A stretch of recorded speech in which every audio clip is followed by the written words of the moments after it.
Hey, what's up YouTube? I just changed out my alignment bolt to do the alignment. Just want to let you guys know you don't need to pull all of that stuff to get to the alignment, to replace the alignment bolts. All you got to do is just knock them out one by one and then just knock in the new ones. That's what I did today. Yeah, just knock them out one by one. Just knock him at the new one, and then you got to replace, you got to take out the stabilizer bar.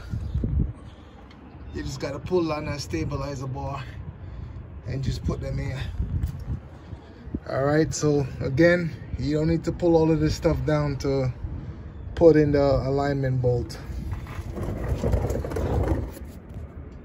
That's the other one. That's the front ones. And then that's the other one.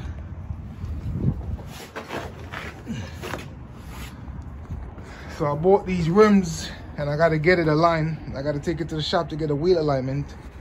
But I know if I go to the shop, they're going to tell me I need to replace these and put the right alignment bolts in it. So I got them off of eBay. Got the alignment bolts off of eBay for like $119.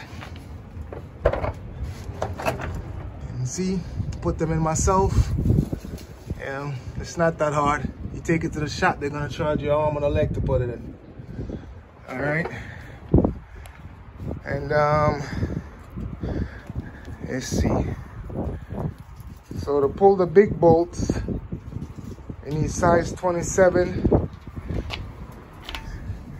and this one is a 13/16, and then the bolts that attached to the stabilizer bar, that one is a size 15.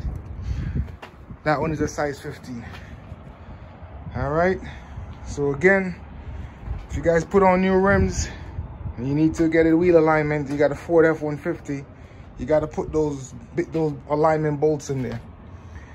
All right, signing off.